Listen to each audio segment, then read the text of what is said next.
Bentornati nel forum. Dopo essere stati a vedere l'ascesa di Skywalker, io e Francesco eravamo, come dire, non proprio entusiasti. Era una cagata pazzesca. Capite bene quindi che dopo questo film qualsiasi altra cosa a tema Star Wars ci sarebbe sembrata decisamente migliore. Anche se detto così sembrerebbe voler dire tra le righe che quindi Mandalorian non sia sta grande cosa. E invece è l'esatto contrario, l'ho trovata un'opera straordinaria sotto tantissimi aspetti. Tuttavia, prima di cominciare, dal momento che Disney Plus deve ancora arrivare in Italia, ma questa serie è stata già distribuita anche con il doppiaggio in italiano, come hanno fatto allora tutti a vederla?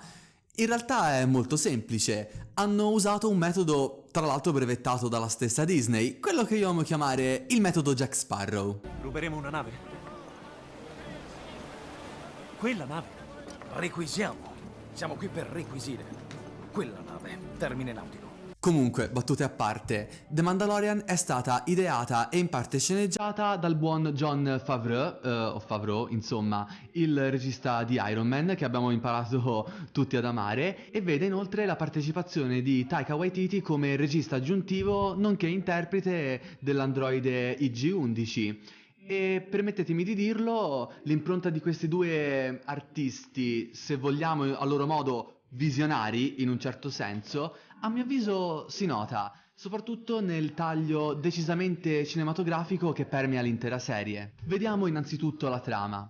Sono passati 5 anni dalla caduta dell'Impero Galattico, con tutte le sue conseguenze e, diciamo, contraddizioni. Protagonista della storia è un Mandaloriano, il cui vero nome non verrà mai rivelato se non nel finale, che come tutti i membri del suo credo si guadagna da vivere come cacciatore di taglie. Proprio una di queste cacce lo porterà al fatidico incontro con l'ormai famigerato e, se vogliamo, web star Baby Yoda, verso il quale il nostro Mando, questo è il nomignolo con cui tutti lo chiamano, svilupperà una sorta di rapporto padre-figlio, oltre a ritrovarsi invischiato in una situazione enormemente più grande di lui. Di Star Wars mi ero abituato, per così dire, a due aspetti fondamentali. Quello più fantasy, tipico della trilogia classica, legato molto alla forza, all'ordine Jedi, all'archetipo dell'eroe contro un signore oscuro, e quello più politico, invece secondo me più caratteristico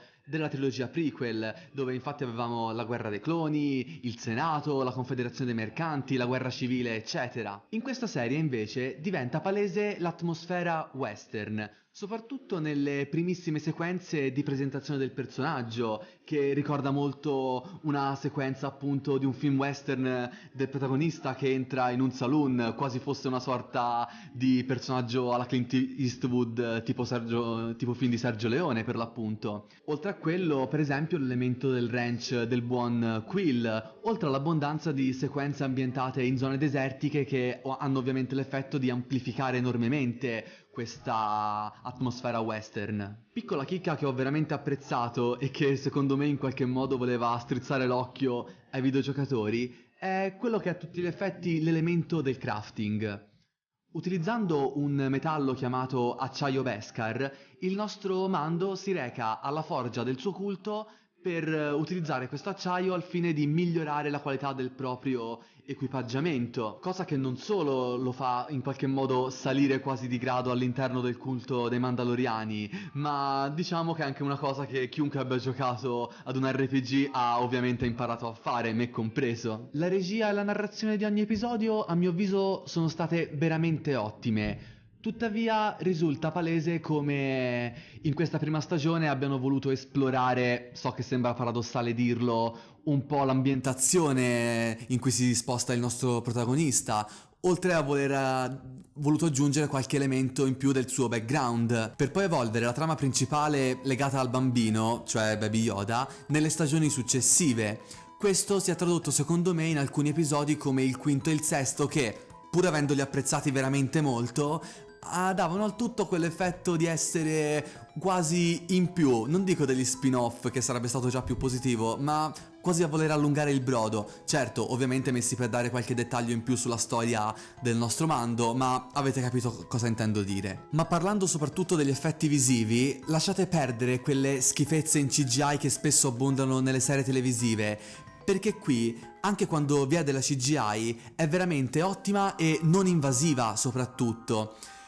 E una cosa che ho notato è che vi è anche la presenza di effetti speciali più artigianali, come l'uso di marionette o della stop motion, che diciamo i veterani di Star Wars ricorderanno ovviamente nella trilogia classica.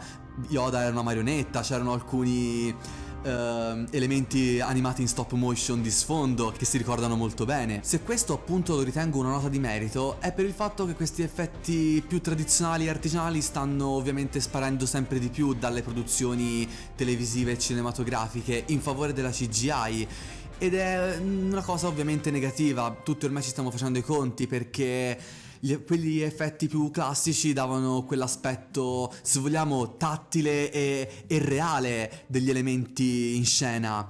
Cosa che, se per esempio pensate agli orchi del Signore degli Anelli, erano molto più veri perché erano degli attori truccati rispetto a quelli dello Hobbit che erano palesemente in computer grafica. Costumi e scenografie sono anch'essi straordinari. In particolare sono rimasto piacevolmente colpito dai character design dei diversi Mandaloriani che appaiono durante la serie, che mi sarei aspettato in qualche modo più o meno tutti uguali tra di loro. Invece devo dire che per varietà dei colori, dell'equipaggiamento, della forma dell'elmo, sono tutti bene o male distinguibili tra di loro, tra i quali spiccano poi il bestione armato di Gatling e la leader de facto del culto che gestisce la forgia. Mando è stato interpretato dal buon Pedro Pascal, che noi tutti ricorderemo come Oberyn Martell del Trono di Spade, lo ricordiamo ovviamente per il suo ottimo lieto fine.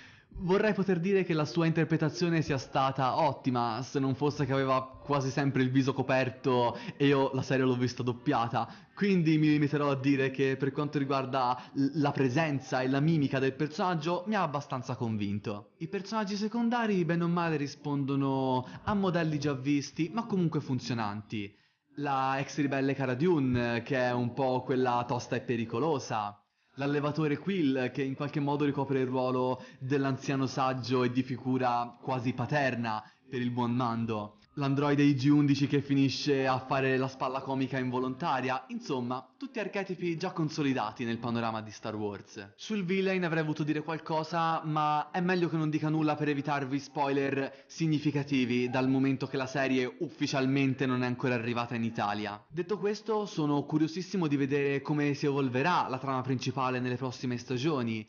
Non mi dispiacerebbe vedere qualche collegamento un po' più evidente, più di quanto già non fossero con la trilogia originale, ma anche con quella nuova. Gli spunti ci sono, non posso dirvi quali perché quello sarebbe spoiler, ma che comunque secondo me potrebbero contribuire a spiegare alcune cose che a me della trilogia nuova non mi sono particolarmente piaciute, ma staremo a vedere. Queste erano in breve le mie considerazioni su The Mandalorian. Se anche voi avete fatto ricorso al metodo Jack Sparrow e quindi l'avete vista, fatemi sapere cosa ne pensate, se siete d'accordo oppure no con un commento qua sotto.